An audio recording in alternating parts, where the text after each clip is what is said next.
Hey everyone, and welcome back to the Firefighters podcast, where we seek to develop, inspire, and motivate the world of the emergency services operator through a series of wide-ranging conversations. Now, before we go any further, just hit that rate, follow, or subscribe button on whatever platform you're listening to. It's a key performance indicator for us and helps us reach even more people. Now, here's what we've got for you today. Today on the podcast, I'm joined by Wattley. Many of you will know him better as Mr. Honest Work. Jag's a firefighter serving in London Fire Brigade and has become one of the most recognisable firefighters on social media, especially considering he's only been doing things like Instagram for about a year, but he's been building an audience of tens of thousands of people across Instagram and TikTok and reaching firefighters, aspiring firefighters, members of the public all over the world. What started out as just sharing a bit of the job that he loves has now grown into a global community built around positivity, purpose, fitness, brotherhood, and service. But behind the platform is a firefighter who had to earn his place. Actually took Jag 4 attempts to get into London Fire Brigade before he finally got the call. And since then, he's gone on to serve at one of the busiest stations in London while becoming a passionate advocate for the profession, both on and off duty. Through his content, go and have a look at him online. It's absolutely banging. He does a lot of outreach work and community events. He's helping inspire the next generation of firefighters and showing people what this job is really about. In our conversation, we're going to be talking about faith, family, resilience, social media, firefighter culture, leadership standards, influence, and what it means to stay true to your values when thousands of people are watching. I'll see you on the other side.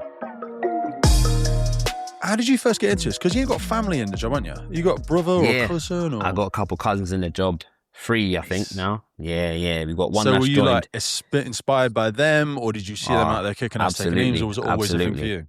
Do you know what it was? My eldest cousin, he's been a firefighter nearly 20 years now as well.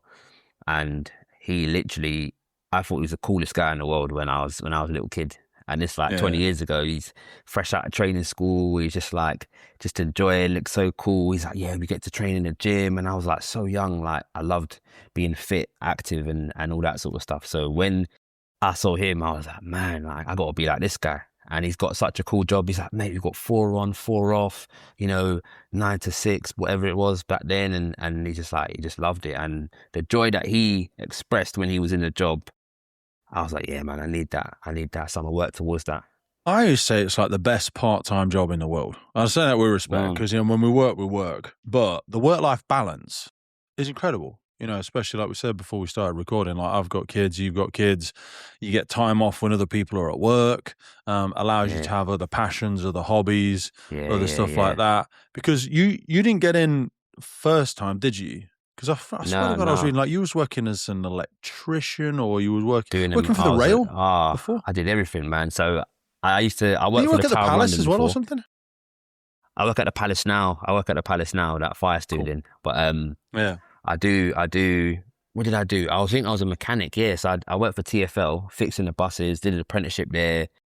And it was like mechanics and / electronics and being an electrician and all this sort of stuff, like the cool stuff. And then it just kind of got a bit, like I knew that this job was a stopgap and every job I'm going to have is going to be a stopgap until I get, the dream job of being a firefighter. And, I was in recruitment for a little bit, did a lot of delivery driving, like... the job I had before I joined was I remember applying in the toilets because it came out. I got an email from my phone and I was like, look, this is 4th time lucky. I need to get this.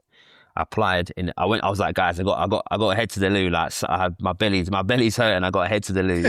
Went straight there. In there 30 minutes just bashing away, hoping it doesn't get deleted itself or whatever. Ticking all the boxes and don't lose the Wi-Fi or the refresh. I was even spraying the air freshener a few times just to make it a bit like, when you have that lingering smell. So put it in there and then I applied and then got the email back, man, saying that, you've gone through. And I just had a feeling that this was going to be the one because the first time I applied, they paused recruitment, something about funds or something. The second time I applied, because you can't apply for another 12 months. So the second time I applied, got through to like a group stage.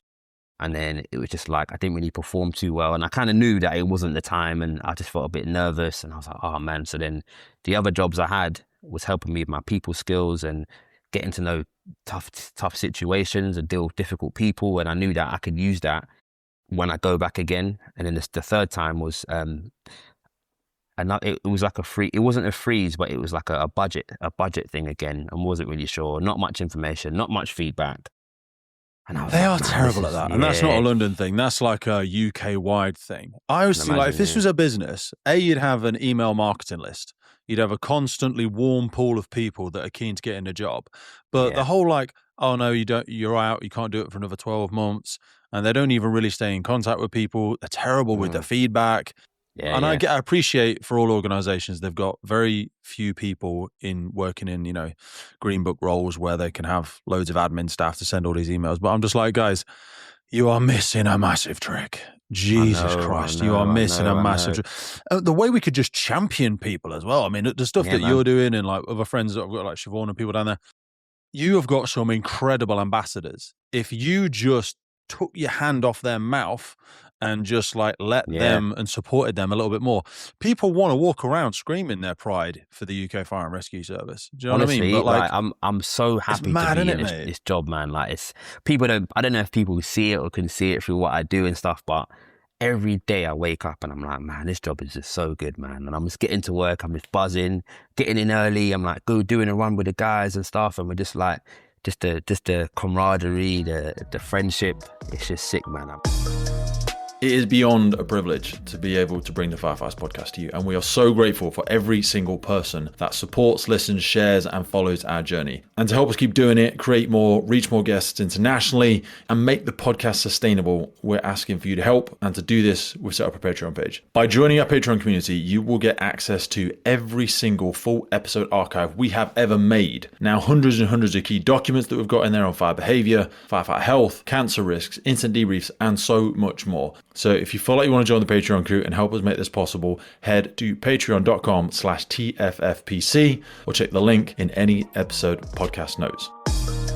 Never woken up feeling like, unless you've got like a borough training day and it's just like, you've got to drive far somewhere, and you're just thinking, it's crazy how long it takes you guys to get across that short. But when you started, you were right at, it's 2020, wasn't it? So it was around a COVID time. Was that like the first lockdown when you went into training or when you come out of training? Yeah, end of 2019, getting in and sort of like doing all the early bits and then starved that. Was weird. It was tough, man.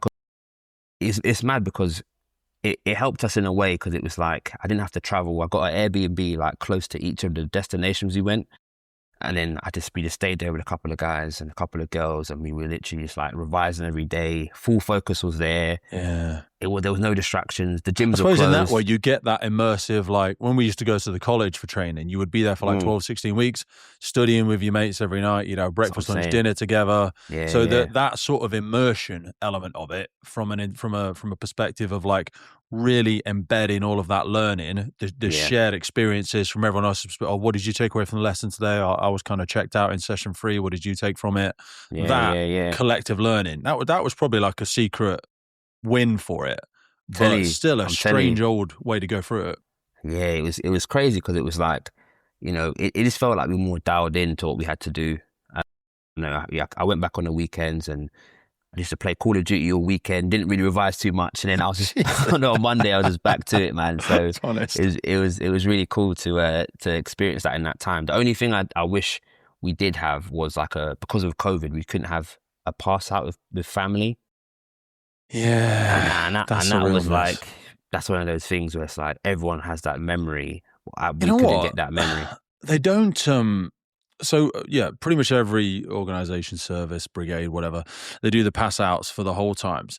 But what I've started seeing a bit more of lately, which is maybe an insight for LFB people because you don't really have on call or retained, but like the on call and retained staff sector don't really get that in a lot of places. And I have seen some start doing it because I think, and you'll know better than anyone with your family and stuff in the service before, when you join, kind of the whole family joins. Do you know what I mean? Your kids are joining, your partners, your brother, your sister, your friends, whatever. And for them to be able to see the reason you've gone away for 12 weeks and also to maybe give you an insight into the family that you're now part of as well.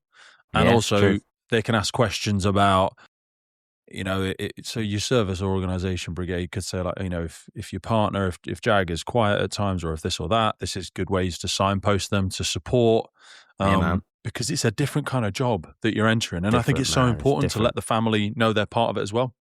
Yeah, it's true. Luckily, my family had a glimpse of what it's like with my cousins being in a job and stuff like that. One of my other cousins was in training school like a few weeks behind me, joining at the same time. So we were really close at that time, just talking all the time. And I was like, yeah, this is coming up next week, man. You've got to make sure you're good at that, or just sort of helping him through.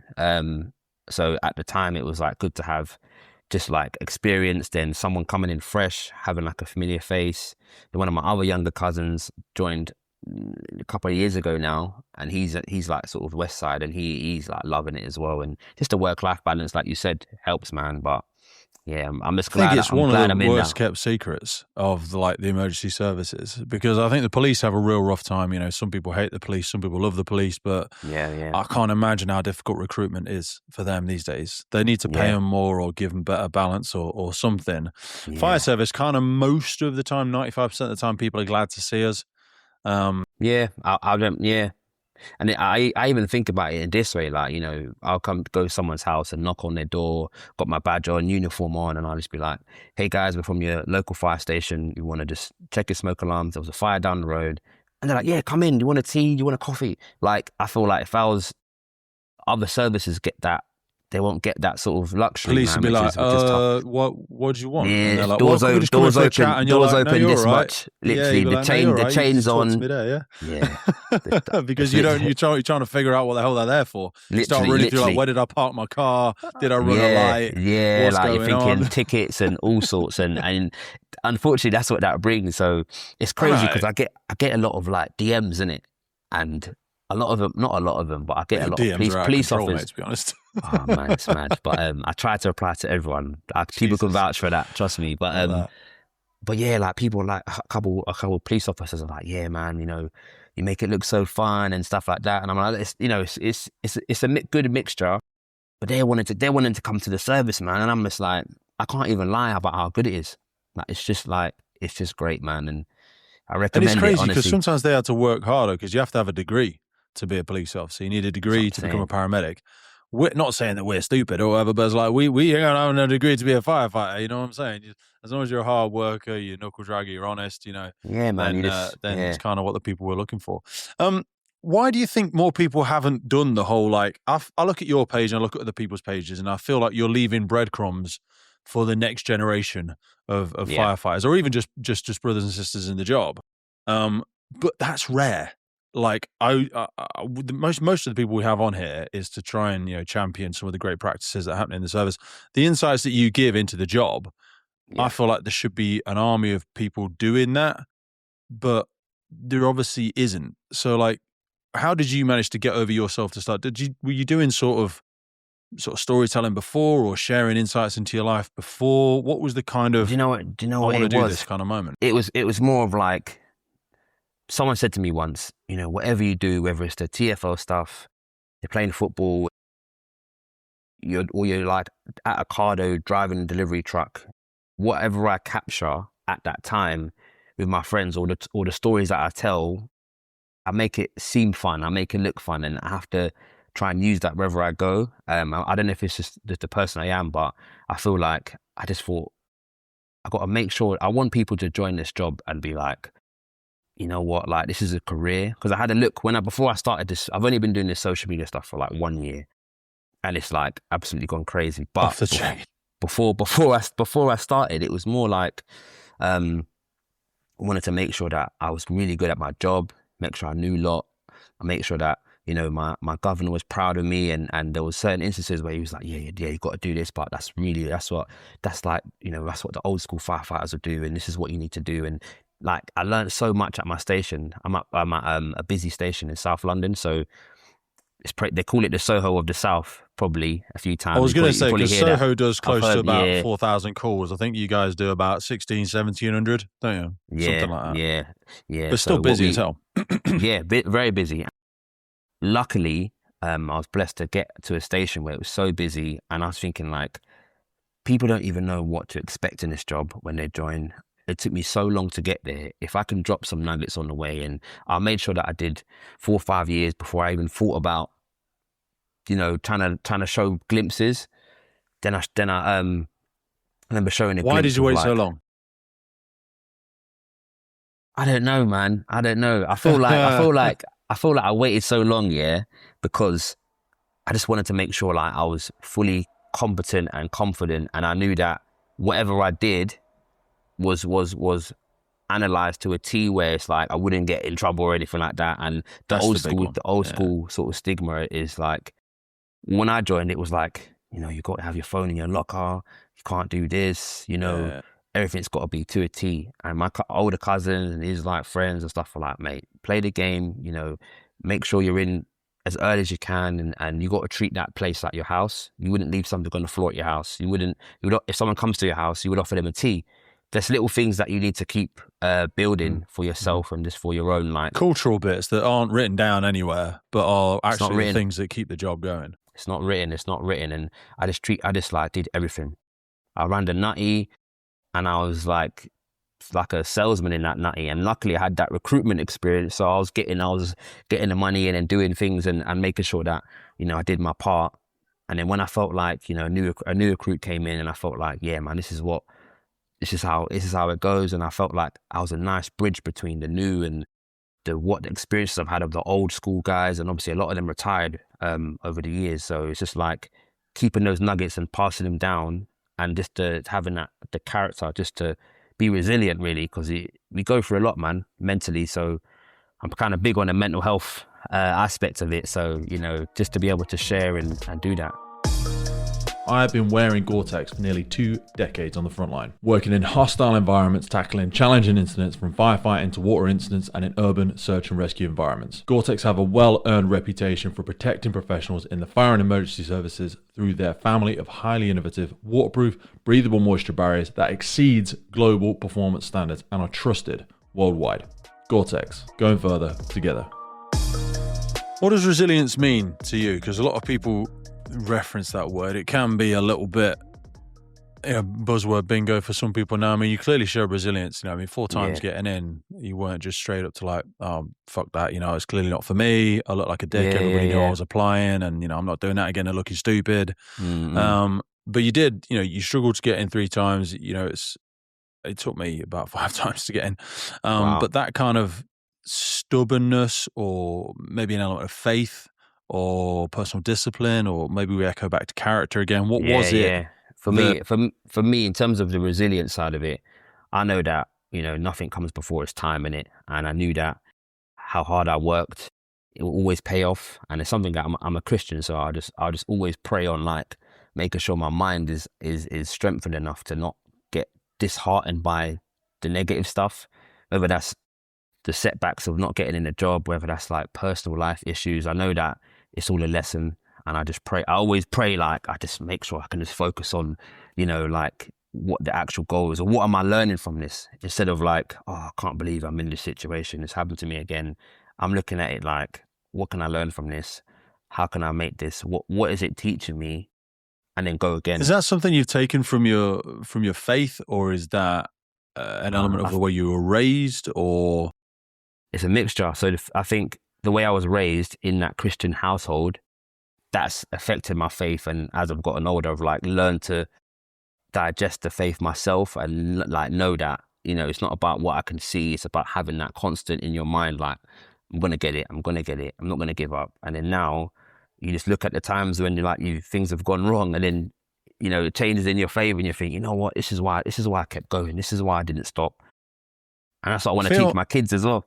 I feel like, so I don't practice any religion, but I always say to people that when people struggle with other people's religious sort of beliefs or anything like that, I'm like, if you do something on a regular basis and it makes you show up as a better version of yourself for the world, for your loved ones, for your community, for society, then it's net positive. Whether that is a habit you have, whether it's a place you go, whether it's a community you engage with, whether it's your lucky pants, it doesn't really matter as such. But I do think that religion has really kind of taken a nosedive in the last 5 to 10 years. And in the same timeline, society seems to feel more lost than perhaps it ever has done. Certainly young people, a lack of sense of purpose is something I hear communicated quite a lot. People saying they want to make a difference, or they need a reason to get up in the morning. So whilst people will have their varying different reasons for why they've stepped away from their faith, or they just never started one to start with. I do think there's the void hasn't been filled with anything as healthy as what faith gave people previously. But I do also respect why some people may struggle with their faith. Do you know what I mean? I feel like when people get setbacks, that's like the hardest time it's the easiest time to turn the other way. But it's also the time for me, in terms of my faith, that's the time for me to go towards, and that's the gap that my faith fills for me. Do you know what I mean? It's like, I'm just like, yeah, this is what I need to do. This has happened, but it's teaching me to lean in towards it more and to, understand it more. And that's what helps me have that resilience, I think. And yeah, man, I don't think I would be here without the patience and just the family and the faith that I've got, man. It's just like, it's really, really helped me. It's really helped me. How do you balance it with like your own sense of agency or autonomy? And what I mean by that is the role you're playing in this. So yes, there's an old joke about preacher walking down an old path, and he comes across a guy with a beautiful garden, and he says, "Oh, sir, you have a beautiful garden. You should be grateful to the Lord for the garden that you have." And the guy says, "Oh, well, thank you so much. But you should have seen what it was like when God had it all to himself." You know what I'm like? So there is an element of work that needs to be done by the individual as well, isn't there? Because always unfounded faith without the honest work is like, A, it might be naive, B, it might be you've not grabbing the steering wheel of your own life. You have to give a certain amount of credit to the fact that you did put yourself forward, because you could have failed the first time. Yeah, absolutely. Absolutely. It's not for me. This is God's way, or whatever words you use for your faith to get there. Yeah. Do you know what I'm saying? So all of this can be interpreted. There's several universes in which you exist at the minute, if you know what I'm saying. Yeah, of course. I think, like, for myself, knowing that I can look back now and say, yeah, I've done it, and it's for that faith. It's in times where I don't get things where I want, or things go wrong, and I lean into that. Is that when I know that it's like, yeah, man, it's all gonna work out for my will. That's how my mind works, man. Like, I'm never gonna give up. If there's something that I really want, and I've like prayed for it, and I've already like I've established that this is who I am. Now it's like, it's my chance to just drop some nuggets here and there and say, look, like, it's not my will. I'm just the vessel that's just doing what I have to do. I try to promote the honest work side of things, because I think that, it's my brand now, but I think that, people aren't championed the way that I think they should be championed. And, the people that, like, it could be a single mum, 3 kids, they're still getting up and doing the school run and doing a little workout after, little like mum's lunch at like 12, and then picking up doing the school run after that. Or like, it's an electrician that's just like grafting and like spent so much money on that course, and then he's like getting into like having to rewire a house, getting thrown in the deep end, but still waking up and doing it. Like, all those people, like vets, and what we do, and I think that stuff needs to be championed, and I think that is all an element of honest work, and I think everyone can have honest work in their own way. Obviously, I do my honest work through fitness and stuff, but it's everyone could do it. You said before, like, I think you said you've been reading from, is Matthew your favourite? I think when you were talking about Matthew, books in the Bible, yeah, Matthew. Matthew's got so many gems, to be fair. Well, I was reading a few of them earlier. Total transparency, I was listening to you on Ginger Joe's podcast. Oh, wicked! Big up, so I went and had a little bit of a deep dive into there, and it was the one that banged out to me was "Salt of the Earth, Light of the World." And I was like, say what you like about the Bible, there's some fucking bangers in there. There is some absolute... bangers, bro. There's some serious bangers in there, bro. People, whatever their religion might be, I'm like, this is well written. There is some serious mic drops in this. And the beauty of so many of them is, you can interpret them into your own life. Because he also got one in there, like, don't announce your good deeds with trumpets. Do you know what I mean? And that kind of speaks to that honest work element. It's the reason I wrote the two of them down, because those things feel like they sit close to maybe what is part of the guiding lights for you. Because you also said, I think on the podcast with him, that you see so much in the way that Matthew speaks in what's happening in the world right now. And I know I'm putting you on the spot from a conversation you had a long time ago. It's all good, feel man. free it's to all just good. like spin it off the dome. What does that mean to you when you see some of the challenges that people are facing now? I just think that from what I read, I feel like it makes me feel like it's been done before. Anything you've tried to do, it's been done before. There's been people that have, done crimes and they've gotten persecuted. They used to get stoned back then, and these things happen today, and it relates today. And I feel like that's what helps me believe that whatever I go through, someone's done it already. Someone's paid the cost for it already. So how can I complain when this has happened to someone else? And it's just like, it's an everyday thing for me. It's like, I don't know I think it's the Lord's Prayer. It's like, give us our daily bread. That's like the main part of it. How it starts, and I'm thinking that just shows me that it's not like you don't get a loaf and then you can spread it out for 6-7 days. It's daily bread, so it's something that you have to continually do. And I use that in terms of my integrity at work. Like, it's a daily bread. Like yesterday, we had a car crash and kids were involved, and it was like tough for me.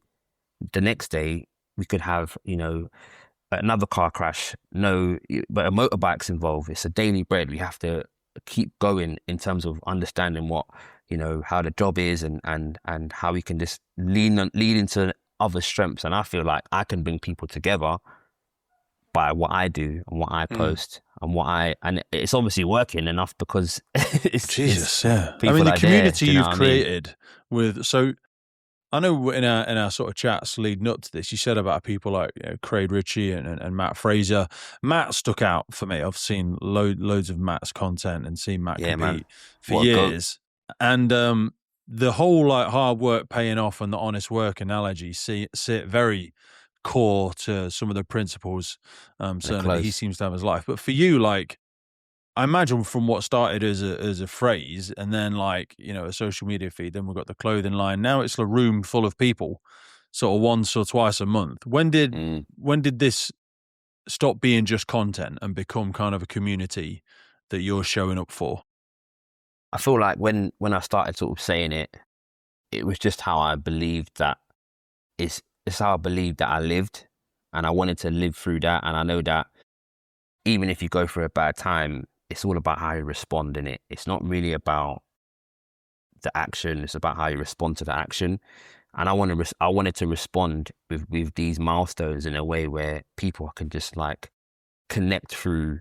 We champion it. So me and my business partner, Felix, one of my best mates, we champion honest work through fitness, which is the once a month thing that we gather people with. And, it was more of a thing where we wanted to try and show people that, you can work hard in your own life, but work hard for your body and yourself as well.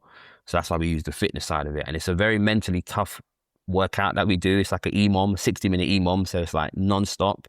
But what it does is when you complete it and when you have a team that pushes you through and everyone's on the same page and the community all come together with the same mindset, it just makes it easier. And everyone finishes just like, oh my gosh, how on earth did I just complete that? And how did I not get, how did I not die? Or people like taking minutes out. But everyone, you can always prove to you got to do it one day, man. But everyone sort of proves to themselves that, their honest work can be transferred into fitness and health. Those chipper style workouts are my favorite. One of mine is Miko's triangle.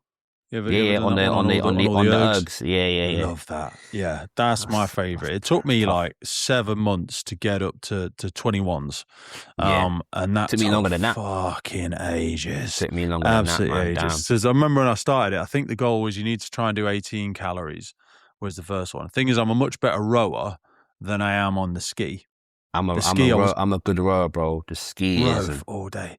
Ski is just, you just can't get the same tempo going. It's just much more, even though biomechanically it looks similar to just the long pull of a row, it is a completely different biomechanics, and I just can't seem to get the same push through on it. That's always the one I'm right on the cap for. The row, I could hit 23s, 24s, and then almost easy. I say that I'm doing every minute. So with my 3 minutes, I'm probably doing my 21s in about 40 seconds, maybe 35 seconds on the row, and then I'm going straight into the ski because I know I'm going to need to steal that extra 10 seconds from there just to get the ski. The bike's fine. The bike's right in the middle. I'm doing loads of stuff with my Concept 2 downstairs now. I'm doing a load of lactic threshold work because I've torn something in my pec. So, but also I need to transition into a different type of athlete because I spent years slinging iron around and my body is just mate, same, man. Same. I've been training like 15 years and like bodybuilding and stuff, and I did powerlifting before. I did a couple of competitions and that, and my back was just like, what are you doing? And then I pulled my back, put in the car seat in, bro, and I was like, I'm lifting like 280 90 kg deadlift, and I'm plugging in the car seat, and my back goes. I'm like, this ain't practical, man. I need to be able to do everything. What's some of the stuff you wish that you'd have, mind you probably wouldn't, I wouldn't have listened. Some people ask me this question. I think it's a crap question sometimes because I know the old me wouldn't have listened to me when he was trying to deadlift 340 kilos and all that jazz. But I wish I'd have had someone I really looked up to and respected who could have given me some really honest advice around functional fitness when I was a lot younger, because when I was younger, I mean, we were a similar-ish age. I think I'm a bit older than you, but it was either the bodybuilding mantelpiece muscles or it was eat as much as you possibly can. I went down the strongman chain and got up to about 24 stone, and it was just weight moves weight. Try and be as big and heavy as you can. I took pretty much every drug that was going to try and get me there. And things just started snapping off. Ligaments, tendons, issues with the back. You know what I mean? Like, you're still very young in the grand scheme of things. Hopefully you've got another 20 so years in this job at least. Easily. What's some of the stuff? Because you must get loads of DMs now about like advice, joining a fire service and all this sort of stuff. But there's also balancing that with also wanting to, how we look and how we feel are almost direct correlation. We want to feel confident, look confident, be proud of the body that we have, set a good example for our kids. Absolutely. So how do you balance all of those things? Not having mantelpiece muscles, but also, being able to engage in the things that you enjoy whilst being functional for the job and still being able to pick your kids up and put them on your shoulders. Man, the juggling is hard in itself of all those things, but it always goes down to, for me, doing what you can when you can. You can't do any more than that. That's kind of like one of the slogans we have for honest work, just doing what you can when you can. The functional side of it is like you can be functional in so many ways. I like to train concurrently. So I don't like training one discipline. I like to train multiple disciplines. It does take a longer time to get to where you need to because you're getting better at this, then you're getting better at that. You're learning double unders, then you learn how to snatch, and then you're doing like toes to bar. I've never seen your post about double unders. That took me years. That took me. You said double unders taught me things that will never happen overnight. Do you know what I mean? Yeah, you've got to be so patient. It never How many does, times man. you get bored of whipping yourself in the shit? I can't do double unders. I gave up. I'll be honest. I gave up on them. Keep trying. I was like, no, when I it don't clicks, care. When it clicks, I'm not bothered. When it clicks, you're gonna be like, man, this is great. Because the feeling's like, no, I just do skipping at speed, but I'm not bothered that I can't do a double. Because I think one of your brothers or cousins is a boxer as well, and I'm like, these boys ain't doing double unders. I got a few friends that box and stuff. Yeah, so we do it. What do they think of double unders?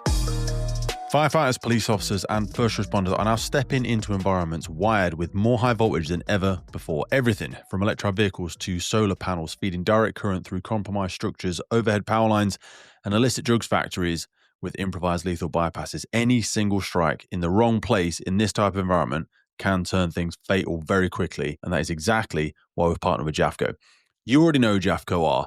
They have been relied upon for decades for sturdy, get-the-job-done equipment, and they are not resting on their laurels. They are evolving to face the challenges first responders are handling today through their insulated tool range. These are purpose-built for the scenarios where contact with hidden electrical hazards isn't just possible, it is increasingly likely. Their insulated tools are engineered for real-world abuse and use, designed to keep firefighters, police officers, and all first responders alive in environments where electrification is outpacing policy, equipment, and training. And you know this.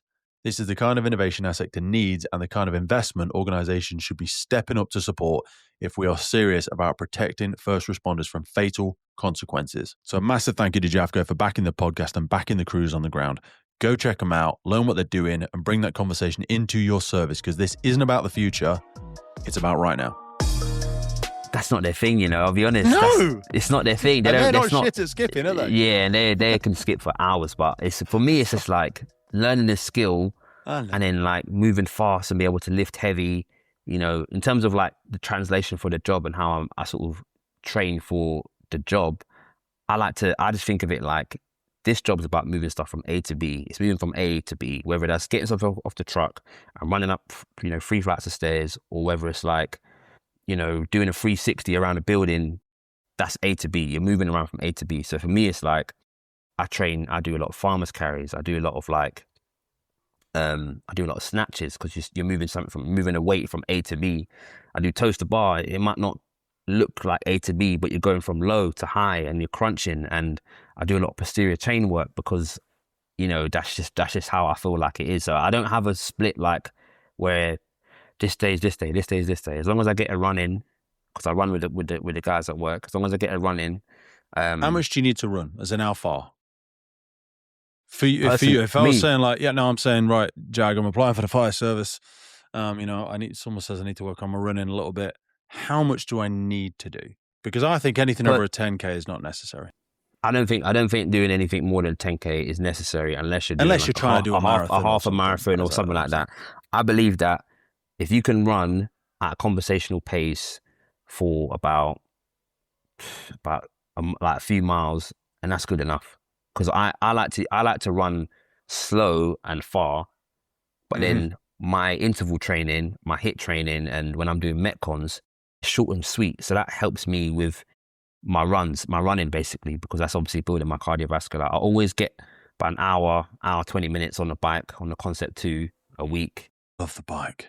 I love the bike. Especially from what I've done to my back and my knees. I can build that lactic engine really sweet. And it's so much fun. It's soft on my joints. Quads respond so nicely to it. There's no impact, and it's low impact. Oh mate, I've got the whole setup now where I've got my tablet on there and I'm looking out my big windows at the back. It's beautiful. Yeah. And it's my favorite part. Plus I can do it every morning. When I know I need to get out to the gym in the morning, other shit gets in the way. Yeah. I love that I can just come downstairs and get straight on this, and there's nothing's going to get in my way. Do you know what I'm saying? Because I think you have to transition to that at some point. You're like, even if you've always been a runner, your knees and your ankles can't take it all the time. I think the poison's in the dose. Because whether you've been a power lifter for 20 years or you've been a marathon runner for 20, even marathons, they got plantar fasciitis and the knees are busted and everything else. Do you know what I mean? You've got to reinvent what success looks like to you at some point in time, because you're going to change as an athlete and as a person, aren't you? Yeah, 100%. And for me, it's like just like translating that sort of A to B movement, a soft impact, but then training really, really, really intense for like short bursts of time. I think that's all you need, man. You haven't got to be flipping a Matt Fraser or a Michael Phelps or a flipping Mo Farah. Like, it's just about the combination of working on all your strengths, really. Because, someone said to me when I joined, you have a toolbox. If all of you are flipping spanners in there, you're not getting all the job done. You need a hammer, you need a screwdriver, you need a flathead, you need a spanner as well, you need a wrench, you need everything to be able to contribute to what the job needs. And as we're all problem solvers, you can all solve problems. That's why we joined as well. It's just about using the different tools in your toolbox each time. I wanted to try and unpack a little bit around how we attempt to encourage people to free themselves a little bit from who they are and maybe take a little dose of Jag. And you mentioned a couple of books when we were sort of back and forth in. You mentioned about Shoe Dog, Atomic Habits, James' book. Phil Knight, Shoe Dog. Phil Knight. Did you watch the film as well that came after it? No, I haven't watched it. No, I haven't watched it. What did you take away from those books? Because Shoe Dog is certainly one that's lesser known to people. Yeah, I forgot when I first read it. I think it was definitely before I joined the job. And I read it like every couple of years, because it does you kind of see things that you didn't see before in it, and this gives you sort of a different perspective. So I do like to reread books. But in terms of Shoe Dog, one of my favorites, I would say that I really liked and I really enjoyed how it taught the resilience and the when no one really believes in what you're doing, it doesn't really matter, because as long as you believe and you have one or two people that want to support you, that is enough. That is enough. And if you can change how someone thinks about what you're doing and get them on your side, you know, lucky enough for me that what, you know, things I say, people actually, you know, take it and run with it, and they'll actually apply it. And now I'm at the position where I can still be positive and still be down to earth, be humble, keep it honest, and you know, people will take those nuggets, and that's what I just try to do. And I kind of live not the shoe dog lifestyle, but it showed me that resilience is just key, man. And that might have helped in my applying 3-4 times. You know what I mean? It might have had a bit of an impact, but it's definitely, you know, it's taught me resilience a lot. Resilience of Phil Knight is just next level. People don't know, like, he started out in a car boot just trying to sell Japanese train. I think it was called Blue Ribbon, wasn't it? Blue Ribbon, the yeah, start Blue of Ribbon. When he first started. And he lost his best friend and his son during the growth. And like, your kids are never supposed to go before you. That one was just, but I actually got a quote. I'll send you a photo after this. On my calf, I've got tattooed, "Cowards never started and the weak died along the way. That leaves us." And I know that sounds so dickish, but it's so true about, like, especially with your stuff, like, you know better than me, like, there's so many people in the fire service who would share an incredible story and insights if they were willing to put it out there, and people would take so much from it. There's people way more experienced than me or you, been to some incredible incidents, had some massive setbacks, but cowards never start. And they just can't seem to. And cowards is a horrible word, I know, but it's like, it's a bit harsh. It's not necessarily cowardice, but it's mean. more like, I don't know what is stopping them. They're like too cool for school. They're worried about what other people will say. Like, no one's going to say shit. No one cares. I was worried, but then when I realized that nobody cares, you just got to work harder. That's just how I think. And you know, when I started this and it started to grow, I got a lot of like scrutiny, and I still get it today, but it doesn't affect me much because, you know, the people that I'm impacting, that I'm literally seeing, like, I'll go to school visits, and you know, I was at my old station. Oh, I now actually, I'm the only black guy on my station. Yeah, there's other like ethnic minorities on the station, which is all cool. But for me, it's just like, I want to go out on that truck and I want to show people, that little kids that look like me, to be like, you know what, like, I never knew there was a black guy that could do this, and people don't know it. People don't know that you can have hair in the job. Obviously, I know you haven't got hair, but people don't know that. I could just to choose not to. I can lend you some if you want, bro. But, cheers, brother. But you know, people don't know these things. No, yeah, tattoos above the neck and things have moved a long way. Hand tattoos, and you know, you know, I feel like now the job it's gotten to a job where we're so accepting, and if you can do the job and you have the love for the job, then, you know, the rest you can work on the rest, I think. What do you think changed in order for us to start doing that sort of stuff, or to reframe our interpretation of professionalism? Because the whole pressed white shirt, clean shaven, no hand tattoos, no neck tattoos, blah, blah, blah, blah, blah. I think a lot of that came in under a vein of tradition and professionalism, but it's just how they interpreted professionalism at the time. And it's taken a long ass time. And I think they say the future's here, but it's not evenly distributed. Because if you look even just across the UK Fire and Rescue Service, there's massive variations in the freedom of speech that they give to their firefighters, the way that they are and are not able to dress, the way they're able to show up at work as their whole self and or not. You know, professionalism is a bit like this prison that we built ourselves and then we locked it from the inside. And I wonder how many people have to suffocate a large percentage of their natural self when they're coming into the workplace. I definitely think so many people have to. Is that? It's bad, man. It's bad. And I think just having people that will showing that there is the good sides of the job, because people just think like, oh, I didn't know you can do this. I didn't know you could be this. I didn't know you can train together. And if no one knows these things and sees these things from the outside, you won't be able to feel like you can be yourself. And I feel like I'm definitely myself. I'll say whatever, and I'll make jokes and whatever it is. And I'm just like, I'm happy that the people around me allow me to be myself. You have got to go through that, you know, as someone that's new in the job and sort of ticking the boxes and making sure you're showing up and doing that sort of side of it. But it does all come down to, for me, just being open yourself and being willing to throw yourself a little bit in the deep end as well. I don't think you can expect everyone to just, like you, would change their way. Not everyone's going to get it. Yeah. But it's not for them either.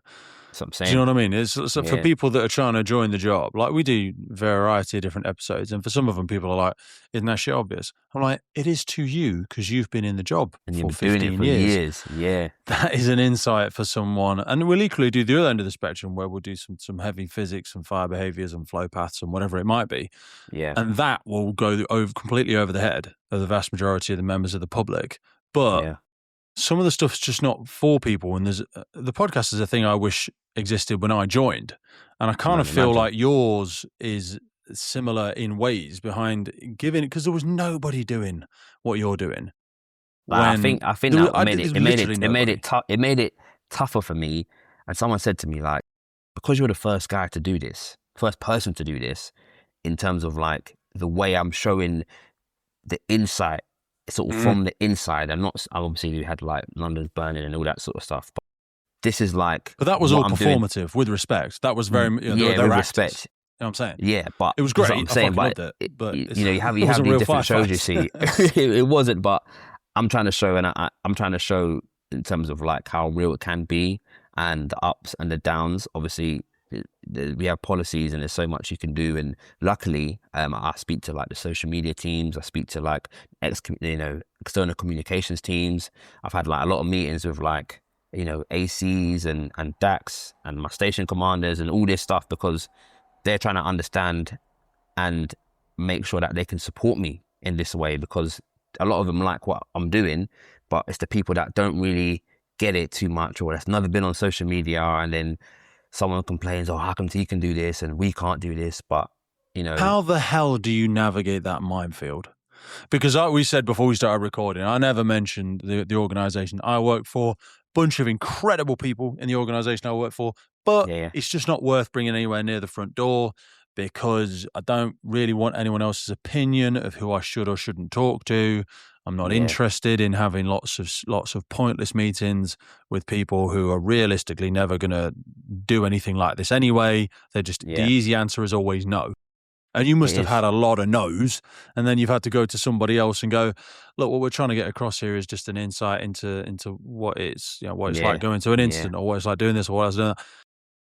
Most people would have just gone, you know what, forget it, just fucking. It's not worth it. Don't fucking. It's not worth it. Throw in the towel. And I've had loads of opportunities to throw in the towel, so to speak, about this, but I just do think that when I feel like doing that, I'll get a message from someone in Indonesia, like, as a firefighter there, like, oh man, everyone at my station watches your stuff, we love it. And I'm like, how can I stop now? Someone's come from Australia, he got married in Australia, he got married in Scotland, and he was like, oh, I've got a couple of days spare, do you mind if I come down and see the trucks and stuff? It's really cool.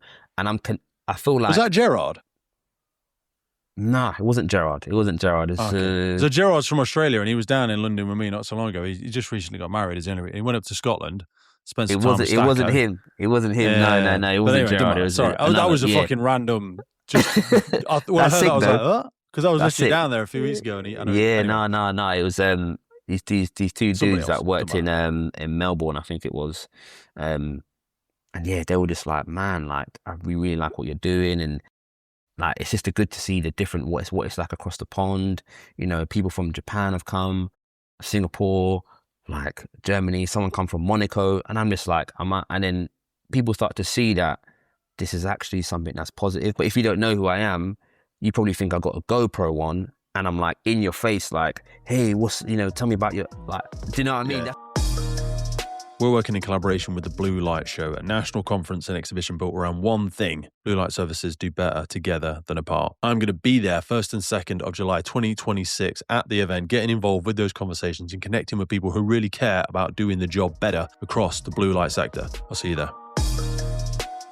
People hear influencer, which we technically would have to describe you as in ways, and they've got this image of a YouTuber running around with a stick, like throwing it in people's faces and stuff like that. And everyone on your watch hates you or whatever. Like, I've seen photos of your team and stuff. Like, you seem to get a lot of support, or at least we're so close, and it just like they just understand that what I'm doing, and it is helping the community. Do you know what I mean? I have my station commander will be like, we've got a meeting here, like, it'd be good if you come down, and I'm like, yeah, sure. But like years ago, we wouldn't be able to have people that have this reach and show them what we can actually do, and show them the benefits of what we do, improve the safety in people's homes, and it's reaching more people. And I think that people eventually will get it, but people should understand that, times move on, things change. Like, even since I've started, like, things are changing like that. Policies are getting changed, and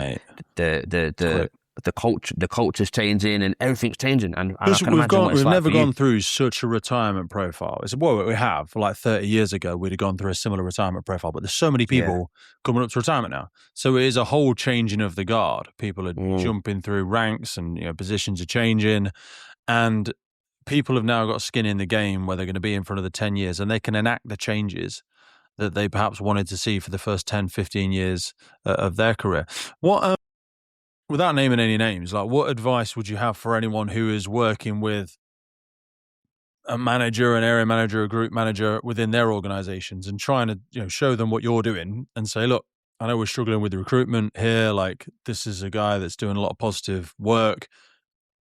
How can someone navigate their way through that conversation to help people with a very rigid, fixed mindset from a very old school, archaic approach to marketing and recruitment? How can they try and get them on board? How can they try and give them this wake up? Yeah, I've had a lot of questions about this, because people they're like, how can your fire service, how do you do it? Because I know it'd be useful for us, but like, and I just feel like, for me, I just try to approach any of these meetings in the terms of, what are we trying to gain from this? Are you looking for personal gain, or are you looking for gain for your organization? And is that questions that they pose to you? Sorry, that's questions I've been posed. Yeah. And for me, it's like, I love the job so much. Like, I've been in meetings where they just think that I'm trying to, like, win the lottery and get out of there. I'm like, nah, like, I'm trying to stay. I can so relate to that, because the problem is it's just you. Yeah. So it looks like the Jag show. It's the same as this. People are like, oh, is this just a Pete? It's all about show? you. Yeah. No, it's not. Like, it's about the guests and the people that I speak. It's not even got my goddamn name on it. It's just called the Firefighters podcast. You know what I mean? It's like, but to them, it looks like you're just an attention whore. Do you know what I mean? Like, that is, and that's sorry for interrupting you, but it's like, how do you handle that? I handle it in terms of, like, firstly, everyone's gonna have their opinion, is what it is. I feel like the change that it can bring is more positive, and if you can put the job in a light that is positive, and it helps, and it inspires, because I'm trying to inspire people. I want people to be like, I want to have this career. You are doing it.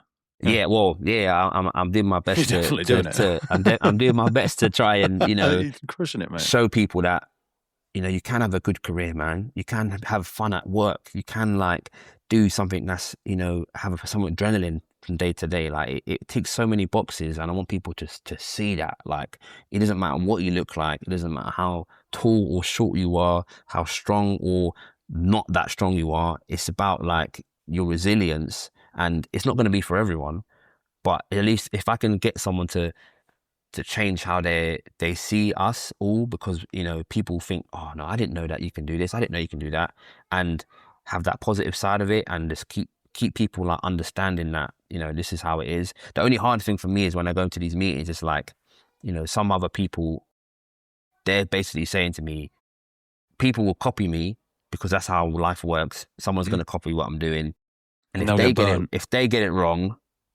they're going to say, oh, well, Jag does it, or that guy does it, and then it's my fault. It's happened a lot. That's what I mean. So that doesn't make it your fault. It makes them naive, but I appreciate there is some maybe responsibility by association that you should, but also, like, I mean, that was the reason I wanted to ask the question, because it's getting paint with the same brush, man. That's tough stuff, man. That's tough stuff. Because it wouldn't necessarily be a great piece of content for you to go, look, guys, if you're trying to do this in your organization, give respect to it's their train set, okay? Work with people. Don't just start blasting stuff out from the appliance bay and go, oh, I'm sure this will be fine, and start swinging off the back of the truck and doing whatever and whatever. Because I vet stuff. I check. I'm very, like, not OCD, but I'm very, like, particular. I'm meticulous with, like, what I post.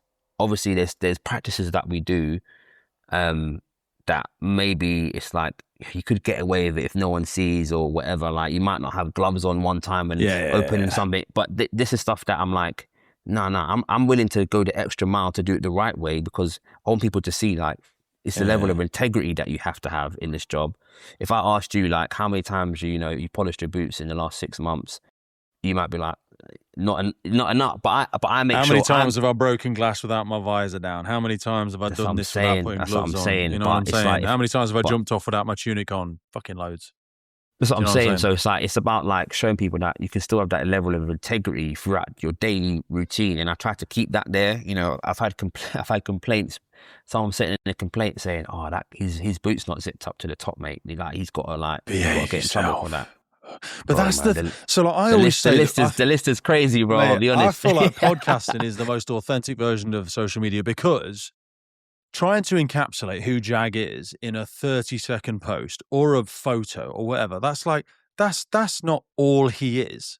But people will take that tiny insight into your big world and go, "Oh, this is what he's about." Oh yeah, his boots not zipped up, so he must be a crap firefighter.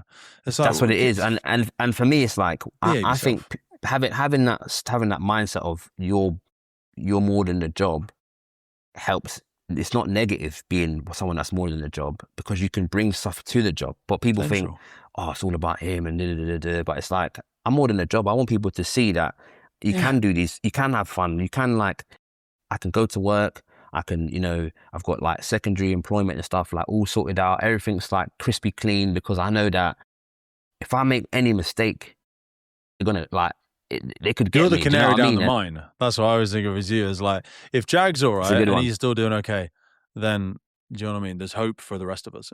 There's hope, man. There's hope. I'm telling you, man. You have to. Obviously, you got to go down the right avenues, and that's what I mean. People probably don't appreciate the level. It's a long journey. It's a long journey. Level of professionalism, because you seem, and you clearly are, such a fun-loving guy and very social and very warm.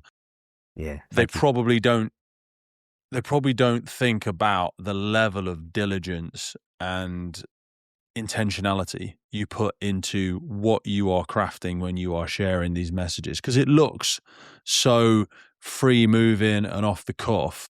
Do you know what I mean? No, I love that you do. I want to show you.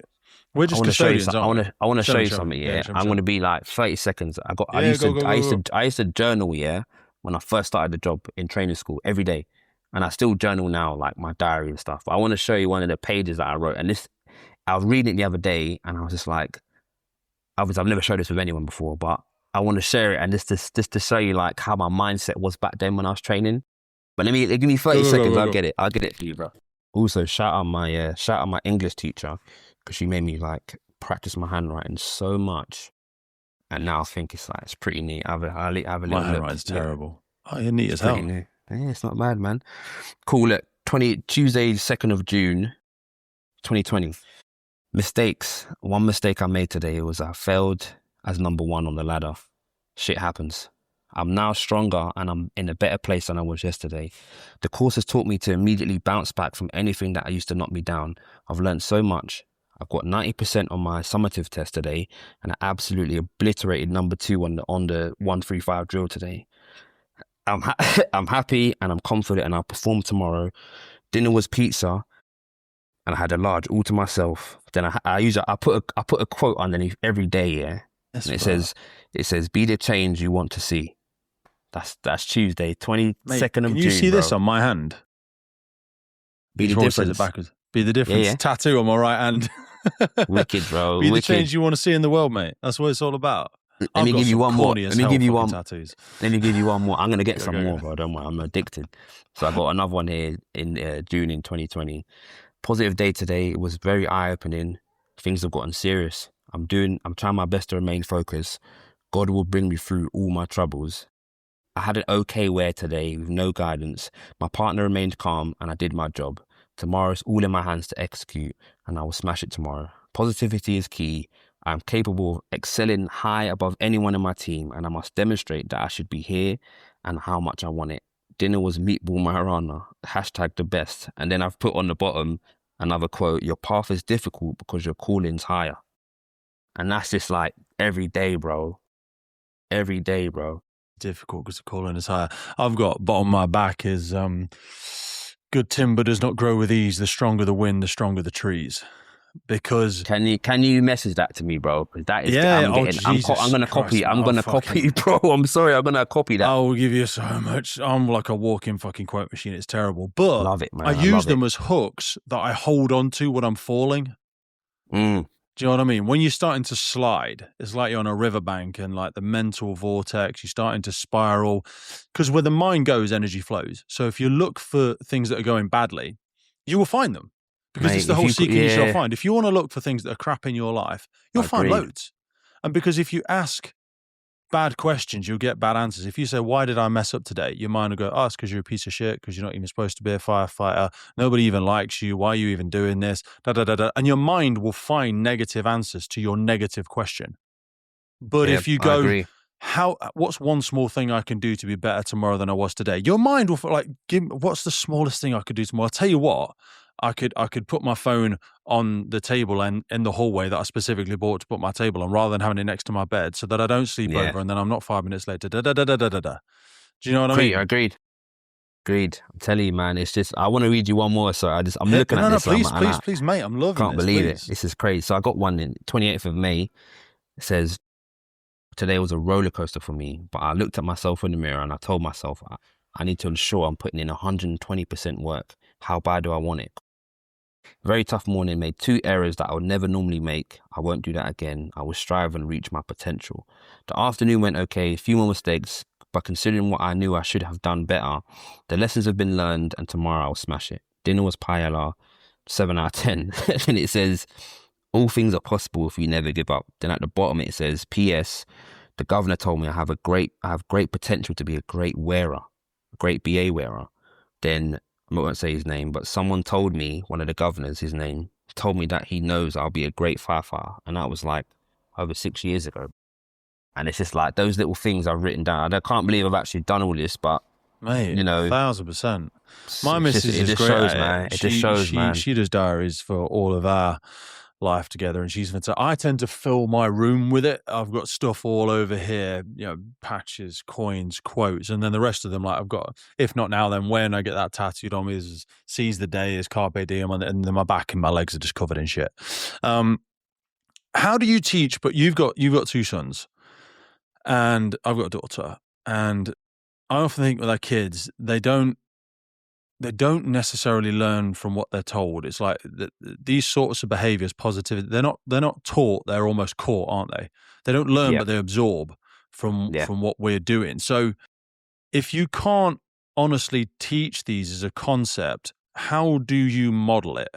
How do you create conditions for it? For people around you, for your family, for your children? Yeah, for my children, I would say I definitely... to show, like, I give them a lot of like leeway because we all make mistakes. I feel like with my eldest, I was very young, so none of my friends had kids, and I was like lost, rabbit at headlights wherever I went with any decision I made. And now it's just like, you know, learning that how he's grown, he's still been able to be like the most kind, gentle, like personable kid I've met, and it's just like a great kid. Even though I you know, it was tough when I was young.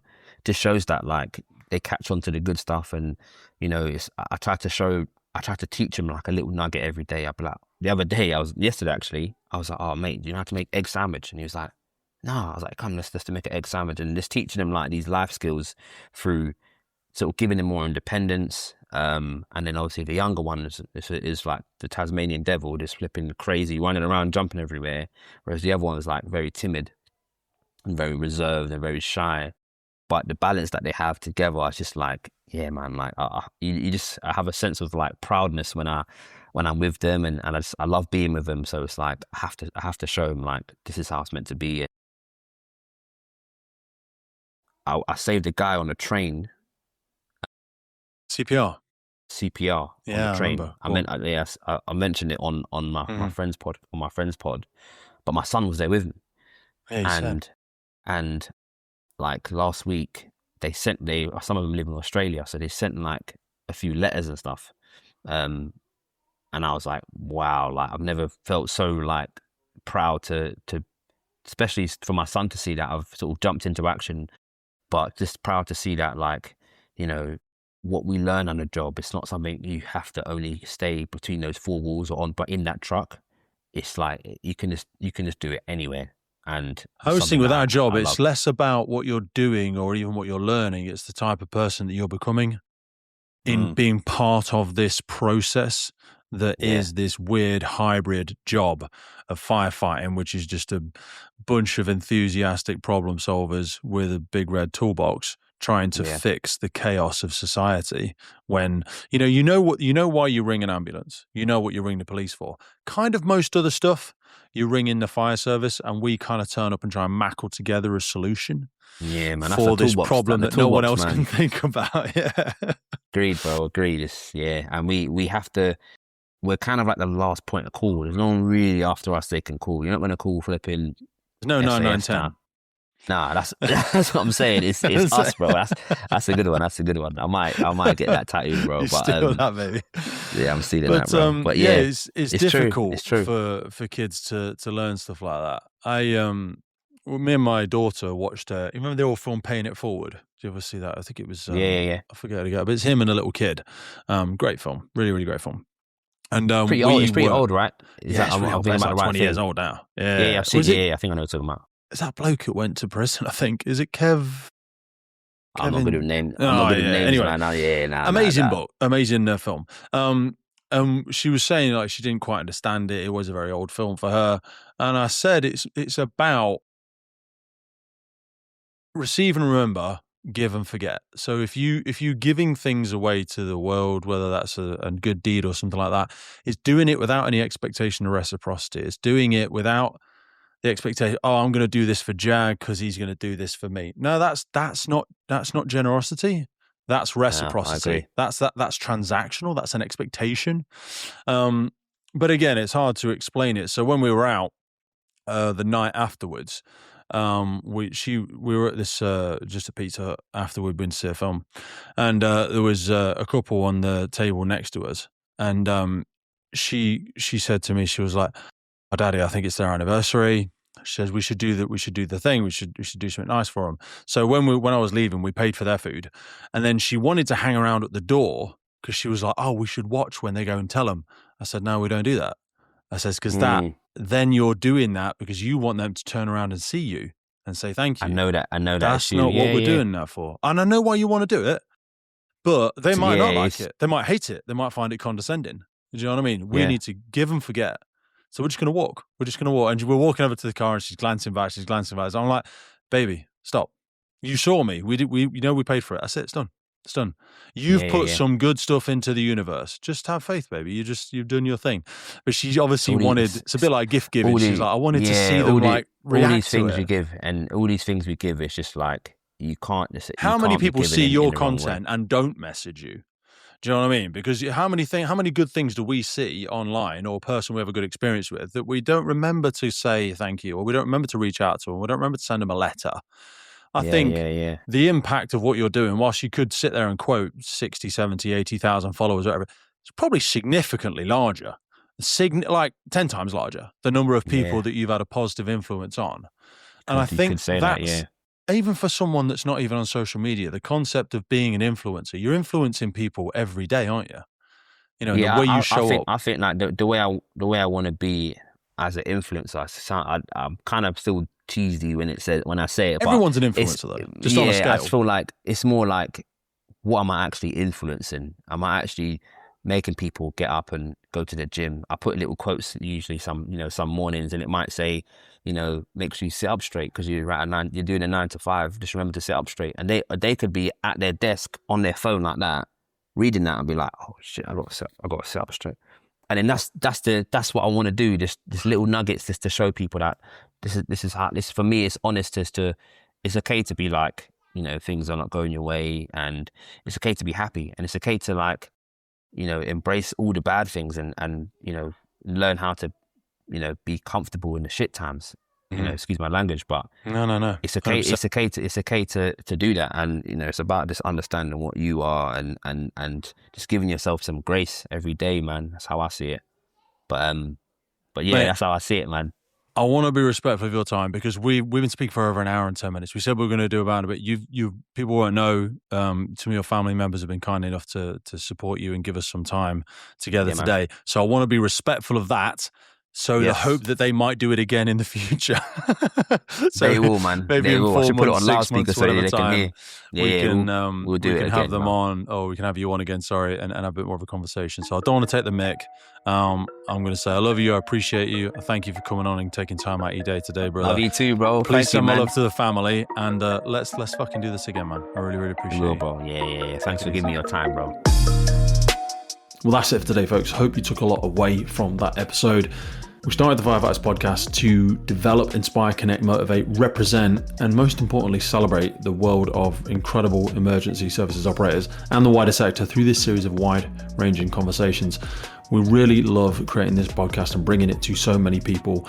Did you know you can also find these on YouTube? We do a lot of video podcasts now. You can head over to our YouTube page and follow, subscribe there. And as a final ask from us, whatever platform you're on, please rate the podcast. It really helps us as a key performance indicator to reach more and more people. I've been your host, Pete Wakefield. This has been the Firefighters podcast. And wherever you are in the world, please stay safe, be happy, and where possible, please remember and support your firefighters and first responders. I'll see you next time.